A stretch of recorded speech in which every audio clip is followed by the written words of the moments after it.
ஹல்லேலூயா, ஸ்தோத்திரம். கர்த்தருக்கு மகிமை உண்டாவதாக.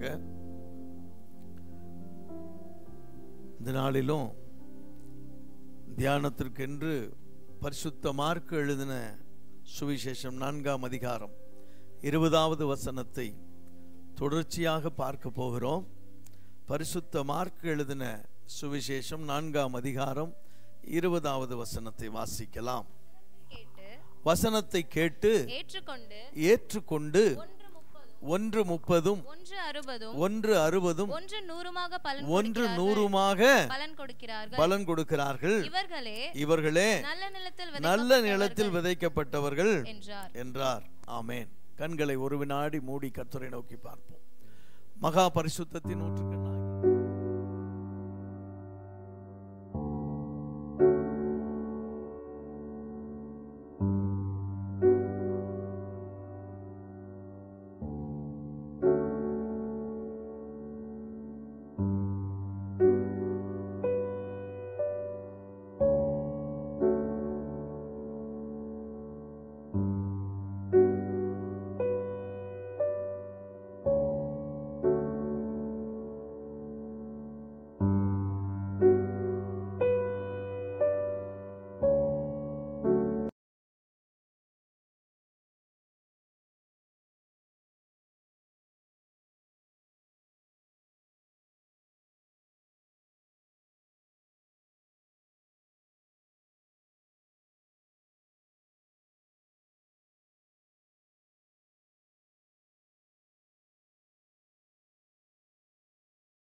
வசனம் கிறிஸ்து இல்லையா?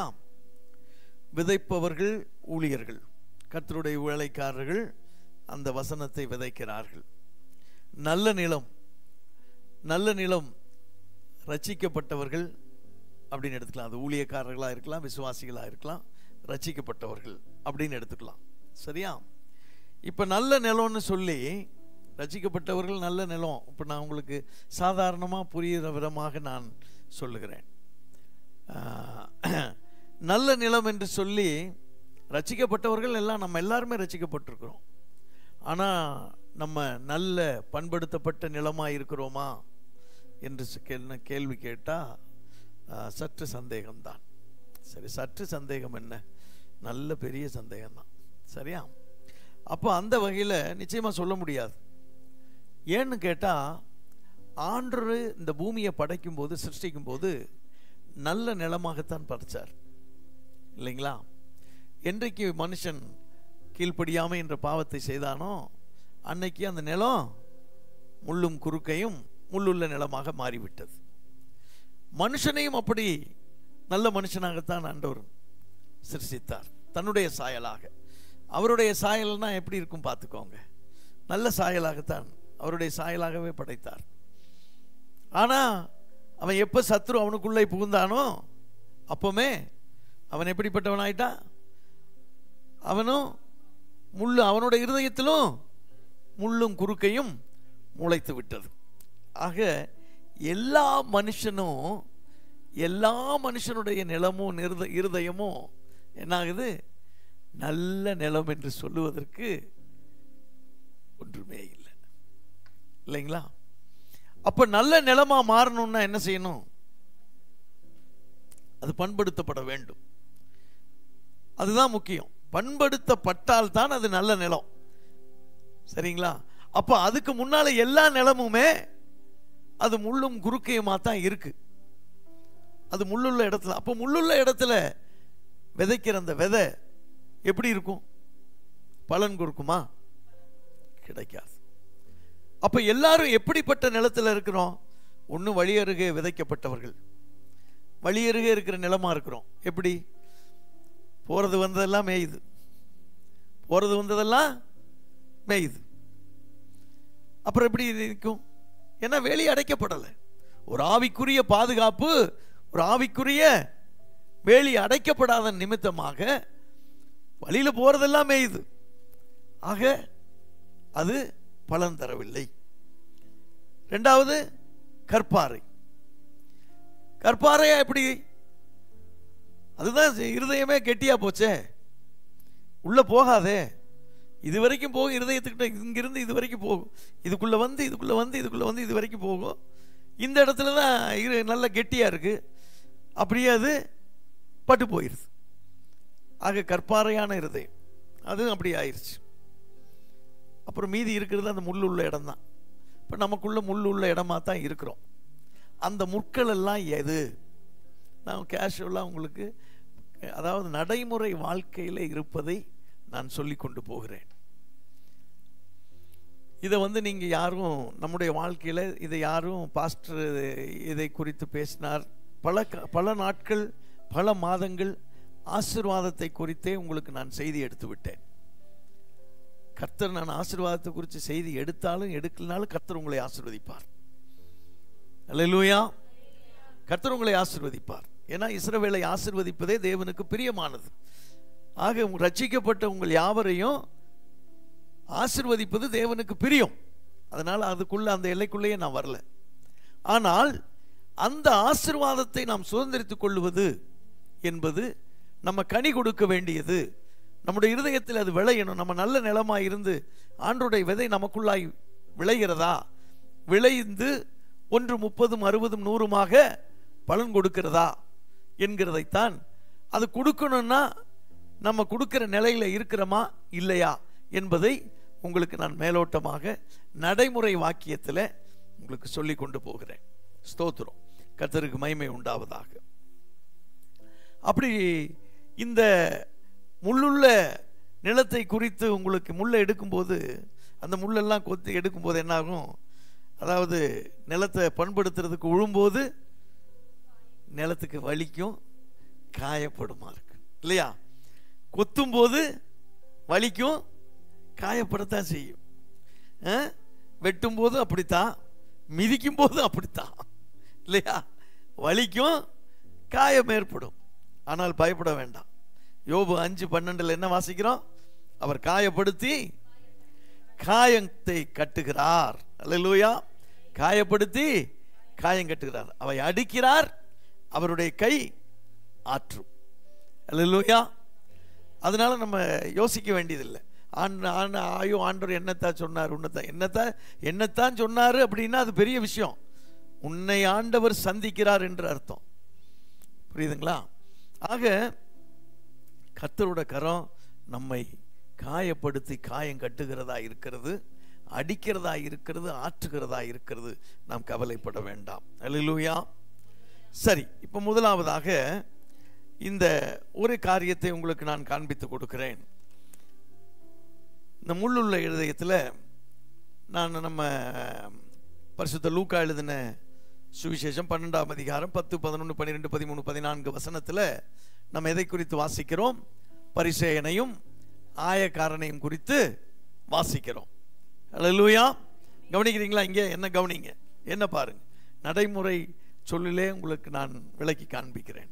அதனால் நீங்கள் அங்கெல்லாம் ஒன்றும் யோசிக்கணும். வாசிக்கிறவங்க மட்டும் வேத புத்தகத்தை வாசிங்க, மற்றவங்க என்ன கவனிங்க. அதுக்கும் வாசிக்கிறவங்க அதையே பார்க்க வேண்டாம், என்ன கவனிச்சா தான் உங்களுக்கு புரியும்.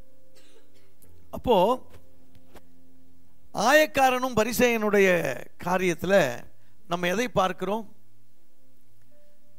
தேவாலயத்துக்கு வர்றான். இது நல்லா கேட்ட பிரசங்கம் தான். தேவாலயத்துக்கு வர்றான். வரும்போது அவன் என்ன சொல்றான்? பரிசேயன் என்ன சொல்றான்? வாசிங்க, அந்த வசனத்தை வாசிங்க, அந்த வசனத்தை மட்டும். பரிசுத்த லூக்கா 18, 10, 11, 12, 13, 14 இருக்குது அந்த வசனத்தை. பரிசேயன் என்று தேவனே நான் பரிகாரர் அநியாயக்காரர் விபசாரக்காரராகிய மற்ற மனுஷரை போலவும் இந்த ஆயக்காரனை போலவும் இராததனால் ஸ்தோத்திரிக்கிறேன். வாரத்தின் 2 தரம் உபவாசிக்கிறேன், என் சம்பாத்தியத்தெல்லாம் தசமபாகம் செலுத்துகிறேன் என்று தனக்குள்ளே ஜெபம் பண்ணினான். அப்போ இங்கே அவனிடத்தில் நாம் எதை பார்க்கிறோம்? ஆவிக்குரிய பெருமையை பார்க்கிறோம். தேவனுடைய சமூகத்தில் ஒரு ஆவிக்குரிய பெருமையை பார்க்கிறோம். அப்போ இந்த முள்ளுள்ள நிலம் என்பதைத்தான் உங்களுக்கு எடுத்து காண்பிக்கிறேன். விசுவாசிகள் மத்தியில் ஆவிக்குரிய பெருமை இந்த பரிசேயனை போல. அவனுடைய ஆயக்காரன் அவனுடைய பார்வையில் எப்படி தெரிகிறான்? அற்பமா தெரிகிறான். பாவியா தெரியுறான், இவன் பரிசுத்தவானா தெரியுறான். இப்படித்தான் நம்மளுடைய வாழ்க்கையில நாம பரிசுத்தவான் என்று சொல்லி நம்மை நாமே ஒரு ஆவிக்குரிய பெருமையோடு நிற்கிறோம் ஆச்சுங்களா.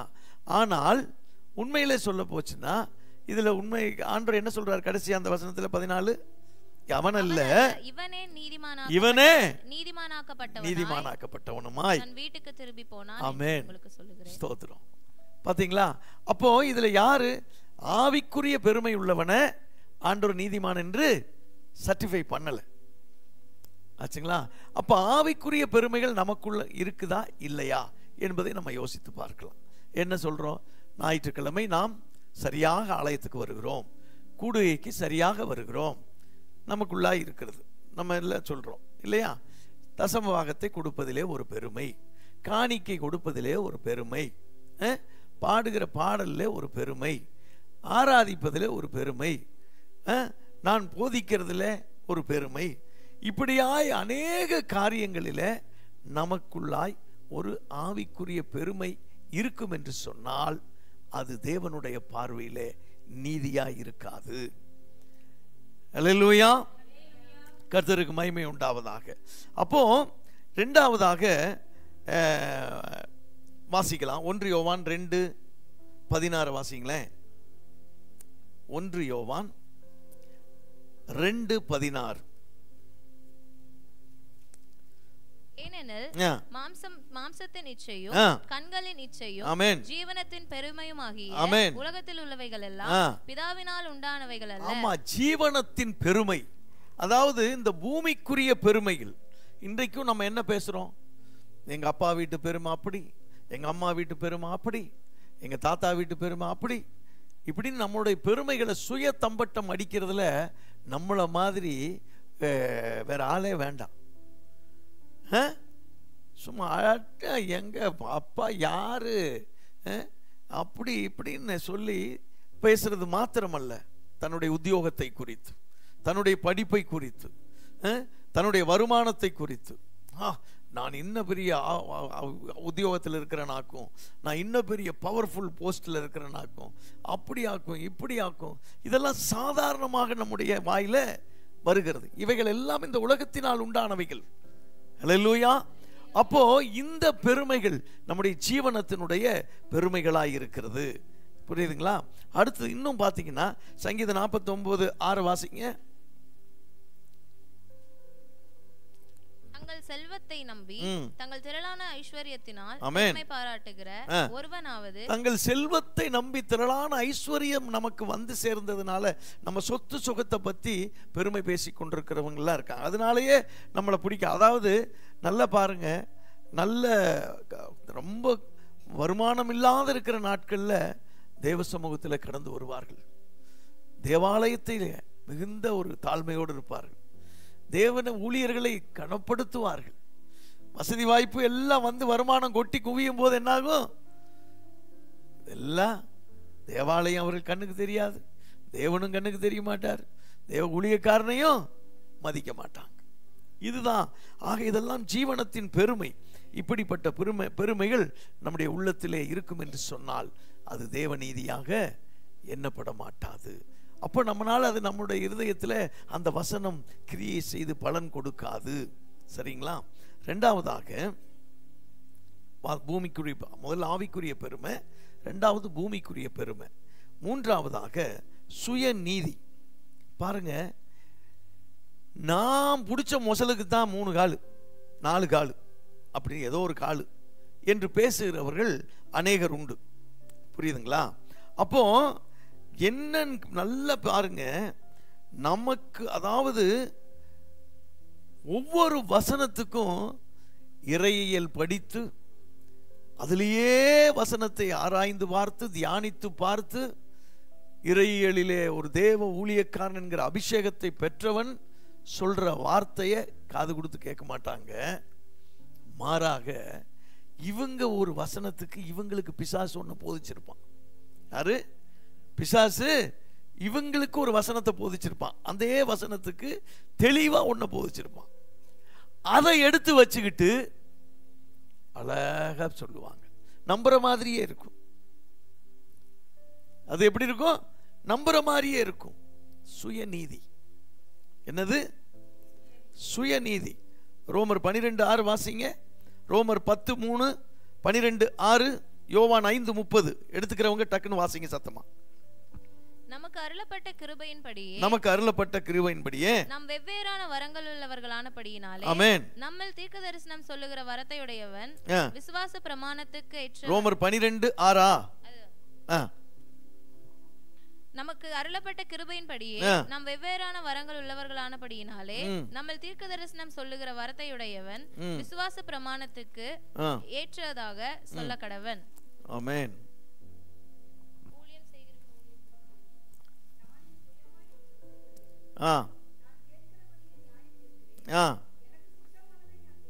ஆமென். ஆண்டவர் யாரு? ஆண்டவர் யாரு? ஏசாமி யாருங்க? அவரு அண்ட சராசரத்தை படைத்த ஆண்டவர் தன்னை தான் சுயமா எதுவும் செய்யல. எங்க சொல்றாரு? பிதாவுடைய சித்தத்தை.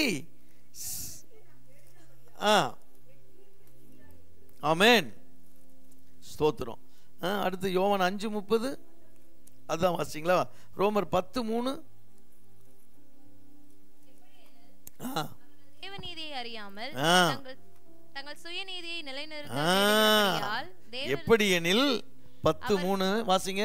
எப்படியெனில் அவர்கள் தேவநீதியை அறியாமல் தங்கள் சுயநீதியை நிலைநிறுத்த தேவநீதியை பற்றி அவர்கள் பேசுவது இல்லை, மாறாக தங்களுடைய சுயநீதியை பேசுகிறவர்களாய் இருக்கிறாங்க.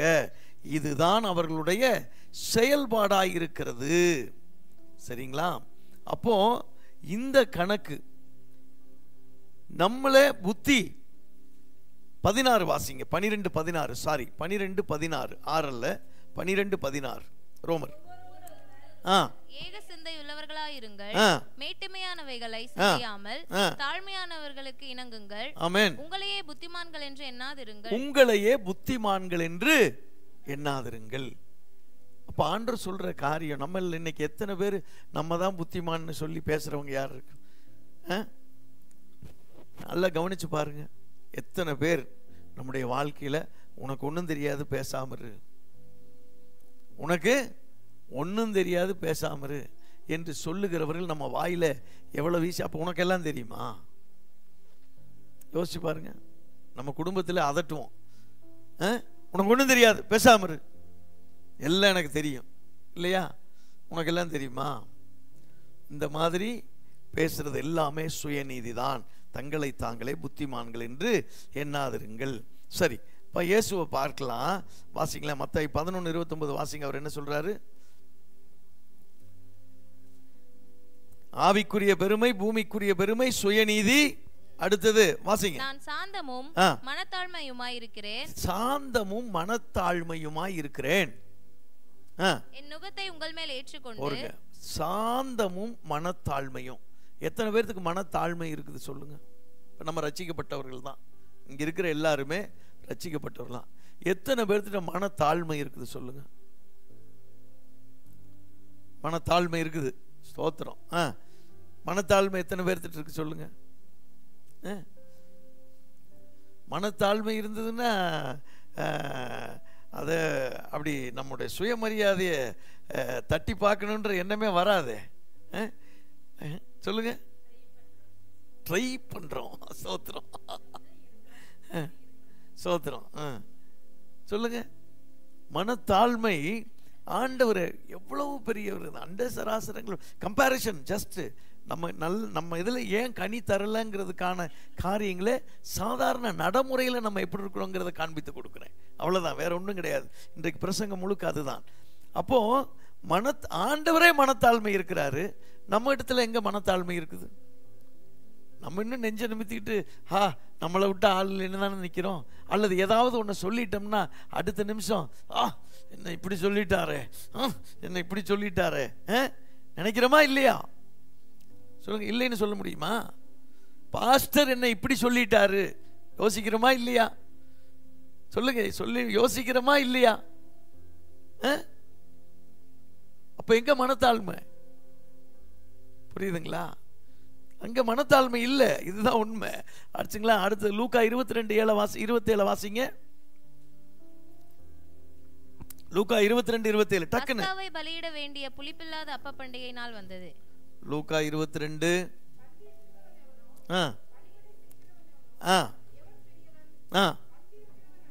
ஆமென்.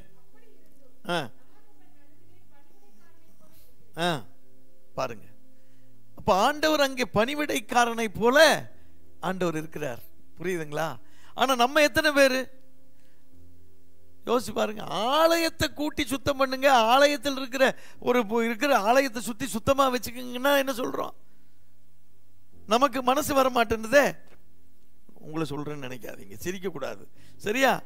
நமக்கு அந்த மனசு இல்லையே. நல்லா யோசிச்சு பாருங்க. நம்முடைய ஆலயத்தை நாம் சுத்தம் பண்ணுவதற்கு ஏன் நானாதான் கூட்டணுமா? நானாதான் பாத்திரம் விளக்கணுமா? சொல்லுங்க. ஏன் மதிய நேரத்தில் ஆலயத்தில் 20 வருஷமா மதிய உணவு நம்ம சாப்பிட்டுக்கிட்டு இருந்தோம். இப்போ ஏன் நம்ம நிறுத்தணும்? செய்யறதுக்கு ஒருத்தர்கிட்ட கொடுத்தோம்னா அந்த பொறுப்பு ஏன் நான் தான் செய்யணுமா? நானே தான் பார்க்கணுமா? நானே தான் பாத்திரம் விளக்கணுமா? எத்தனை பேர் விளக்கணும் ஓடி ஓடி? நாம் விளக்கினவங்கள விடுங்கப்பா. சொல்லுங்க, விளக்காதவங்களுக்கு தான் பிரச்சனை. இப்படி பல காரியங்கள் உண்டு இல்லையா? அப்ப எங்க இடத்துல மனத்தாழ்மை இருக்குது பாருங்க. அப்படி பார்த்தோம்னா வாசிங்க அப்போஸ்தலர் 20:19. பவுல் அடியார் எப்படிப்பட்டவர்? எத்தனை சபையை ஸ்தாபித்தவர்.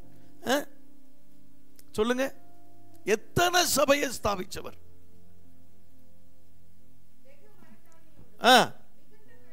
ஆமென்.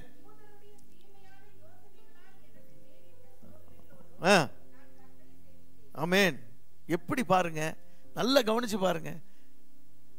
பவுல் அடியார் அதுல 2 வசனம் ஒன்னா வரும், பிரச்சனை இல்லை, விடுங்க. இங்க கவனிங்க, என்ன இங்க கவனிங்க எல்லாரும். பவுல் அடியார் எத்தனை சபையை ஸ்தாபித்தார். அவருக்கு வராத ரோசமா? ஒரு ஆத்துமாவை கூட கொண்டு வர முடியாத பாஸ்டர் எனக்கு வருது. சொல்லு, எங்க வருது?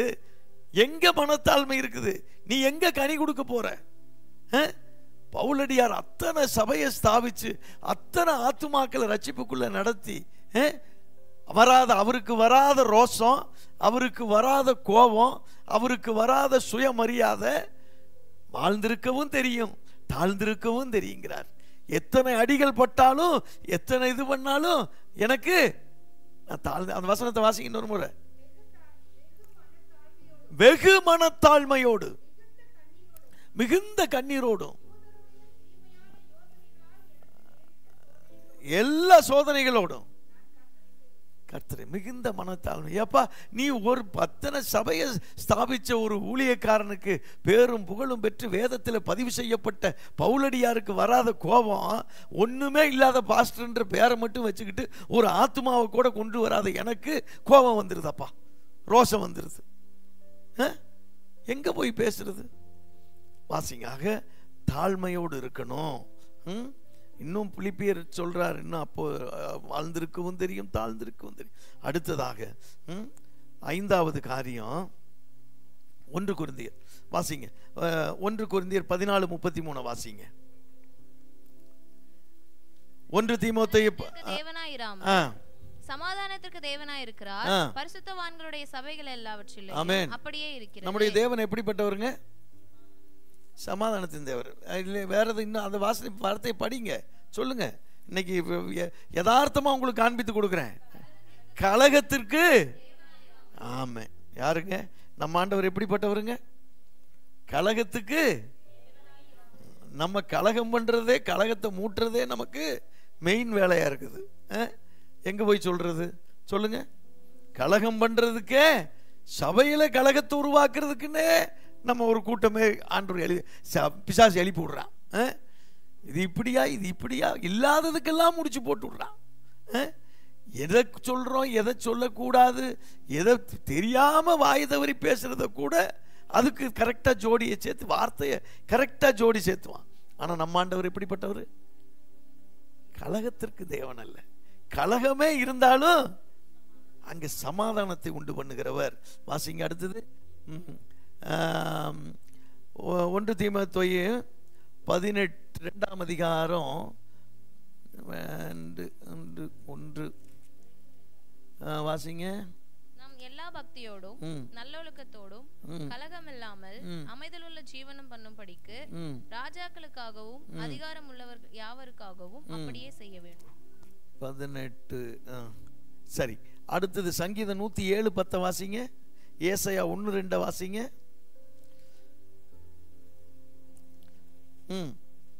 ஏசாயா 30:9-59-13 எல்லாம் வாசிங்க டக்குன்னு.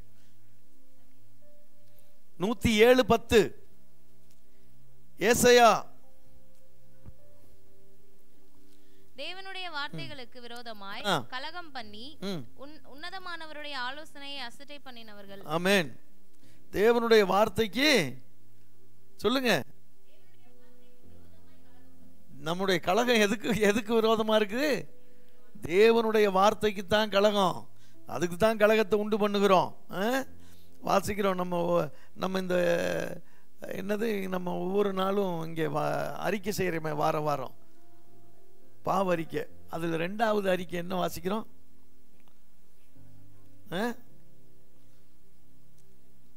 எங்கள் மீறுதல்கள் எங்களுக்கு முன்பாக உமக்கு முன்பாக மிகுதியாயிருந்து எங்கள் பாவங்கள் எங்களுக்கு விரோதமாய் சாட்சி சொல்லுகிறது. எங்கள் மீறுதல்கள் எங்களோட இருக்கிறது. எங்கள் அக்கிரமங்களை அறிந்திருக்கிறோம்.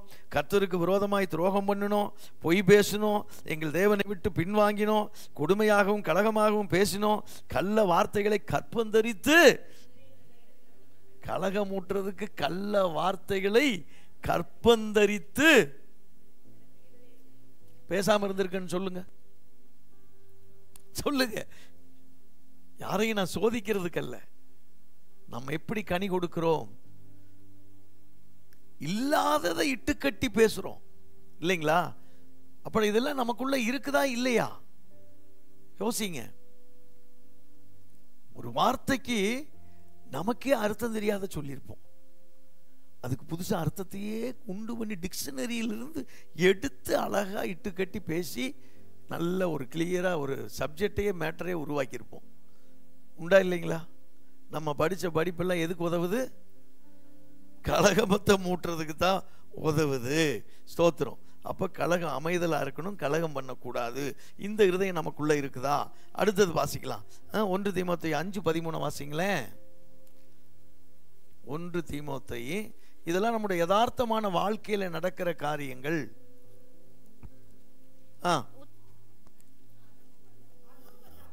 5:13. அதுவும் அல்லாமல் அவர்கள் சோம்பல் உள்ளவர்களாய் வீடு வீடாய் திரிய பழகுகிறார்கள். சோம்பல் உள்ளவர்களாய் மாத்திரமல்ல, அலப்புகிறவர்களாயும் வீண் அலுவற் காரியராயும் தகாத காரியங்களை பேசுகிறவர்களாயும் இருப்பார்கள். ஆமென். சோத்ரம். பாத்தீங்களா? குணசாலியான ஸ்திரீ யாருன்னு பார்த்தா எங்க இருக்குது? 31 இருக்குது. குணசாலியான ஸ்டோரி. அன்று அதிகாலையில் எழுந்து நேரப்பட வேலையிலே தரித்து எல்லாத்துக்கும் படி இழந்து அதை செஞ்சு அதை பண்ணி இதை பண்ணி எல்லாம் பண்ணி ஓய்ந்து இருக்கிறதுக்கு சாயங்காலம் ஆகுதுயா. குணசாலியான ஸ்திரீ. இப்போ இந்த ஸ்திரீ என்ன பண்ணுது? வீடு வீடா போய் உட்கார்ந்து வேலை வெட்டி இல்லாம பேசி அலப்பி பேசுற நேரம் 1 மணி நேரம் பேசுற நேரம் வேத வாசிப்ப பைபிளை படிச்சா புத்தியாவது தெரியும். சொல்லுங்க, யோசிச்சு பாருங்க. இதெல்லாம் நம்ம கிட்ட இருக்குதா இல்லையான்னு யோசிங்க. நீங்க இல்லைன்னா கனி கொடுப்பீங்க, இல்லை இருந்தா மாத்திக்கங்க கனி கொடுப்பதற்கு. ஸ்தோத்திரம். அல்லேலூயா, அல்லேலூயா. பாருங்க. அப்புறம் வாசிங்க 1 கொரிந்தியர் 10:10 வாசிங்க.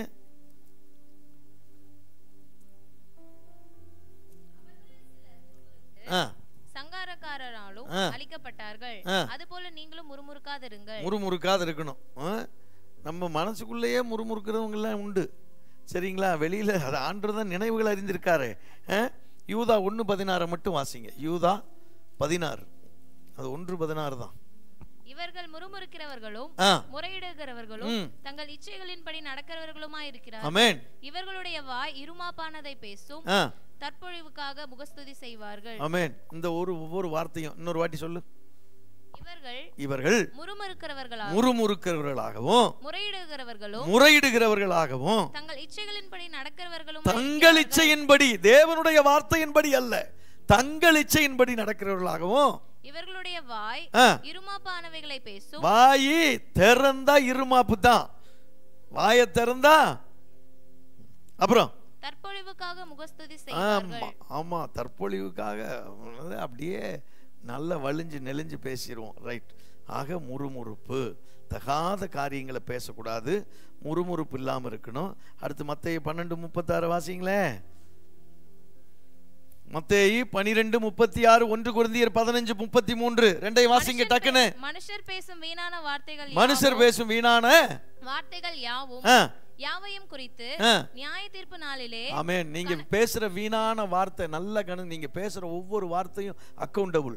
நீங்க பேசுற ஒவ்வொரு வீணான வார்த்தைக்கு நாளைக்கு நீங்க ஆண்டவருக்கு கணக்கு கொடுக்க வேண்டும். நீங்க மாத்திரம் இல்ல, நானும். சரியா?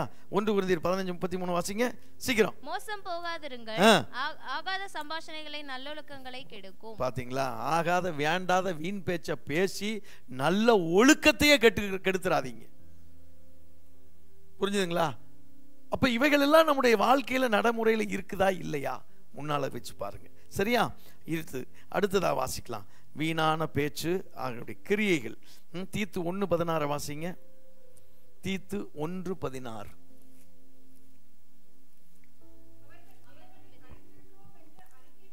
ஆமென். சோத்திரம். நான் ரட்சிக்கப்பட்டவன் என்று அறிக்கை பண்ணுகிறேன், பாவத்துக்கு மரித்து நீதிக்கு பிழைத்திருக்கிறேன் என்று அறிக்கை பண்ணுகிறேன், நான் அபிஷேகம் பெற்றவன் என்று அறிக்கை பண்ணுகிறேன், நான் அந்நிய பாஷையெல்லாம் பேசுகிறேன் என்று அறிக்கை பண்ணுகிறேன். தொடர்ந்து கிரியைகளினாலோ. ஆமென். நம்முடைய செயல்பாட்டுனால எப்படி இருக்கிறோம்? ஆண்டரையே இல்லைன்னு சொல்றோம். புரியுதுங்களா? ஆண்டருடைய அது விளைவு, அது அதனுடைய விளைவு. அதுக்குள்ள நான் போகலை. அது கடைசியில் சாக முடுற மாதிரி ஆகிறதுன்னா நான் அதுக்குள்ள எல்லாம் போகலை. பட் இதெல்லாம் நம்ம கிட்ட இருக்குதா இல்லையா, இதுதான் வைக்கிறேன். சரி. ஆக கிரியைகள்னால நம்ம ஜாக்கிரதையா இருக்கணும். அடுத்தது ஒரு குடும்ப வாழ்க்கையில தலைமைத்துவம். இதுதான் மிக முக்கியமானது. குடும்ப வாழ்க்கையில தலைமைத்துவம். எபேசியர் 5:23.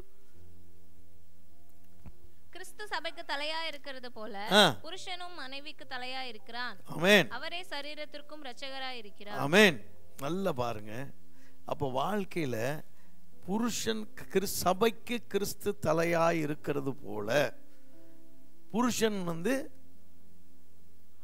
மனைவிக்கு குடும்பத்திற்கு தலையாய் இருக்கிறான். இது மிக முக்கியம். புருஷனுடைய வார்த்தைக்கு மேல மனைவியோட வார்த்தை போனால் அது தேவனுடைய பார்வையில விலையேற பெற்றதல்ல, அது நீதியாகவும் எண்ணப்பட மாட்டாது. அடுத்தது 4 பேர்த்துக்கு முன்னால புருஷனை அடக்கிறோம்.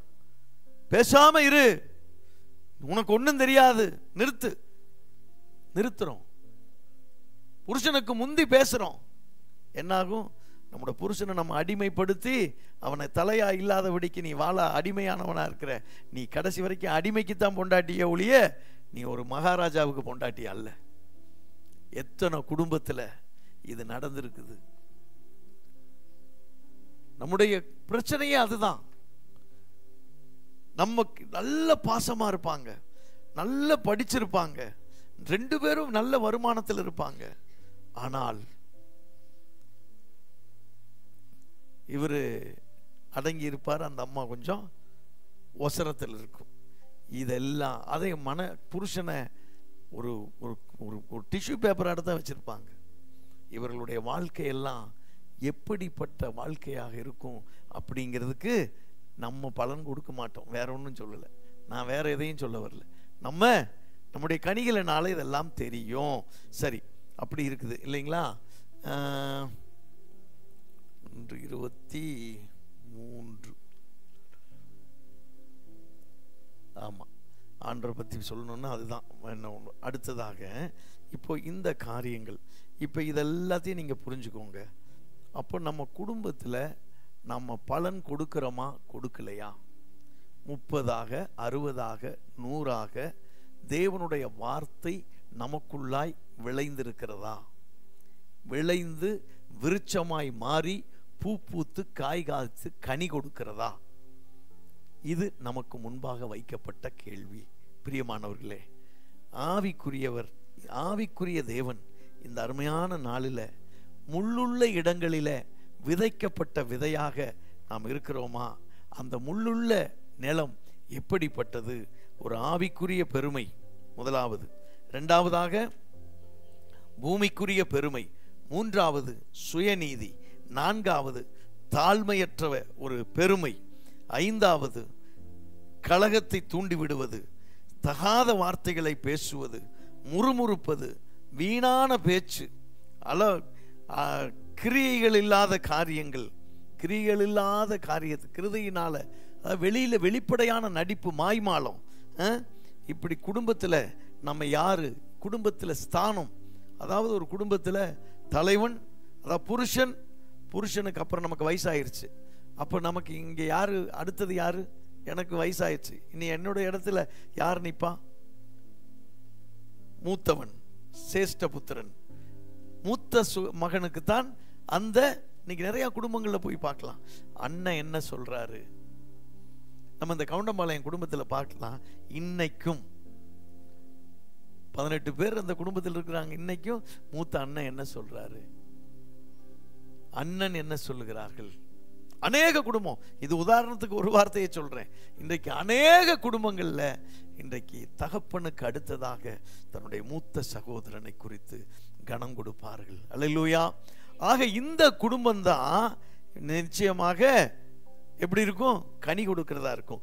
இல்லைன்னா வாசிக்கலாம், யாக்கோபு 4:1-7 வாசிக்கலாம். ஒரே ஒரு காரியத்தை, யாக்கோபு 4 வாசிங்க. 4 உங்களுக்குள்ளே யுத்தங்களும் சண்டைகளும் எதனாலே வருகிறது? எதனால வருது?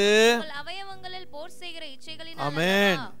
நீங்கள் இச்சித்தும் உங்களுக்கு கிடைக்கவில்லை, நீங்கள் கொலை செய்தும் பொறாமை உள்ளவர்களாய் இருந்தும் அடைய கூடாமற் போகிறீர்கள்.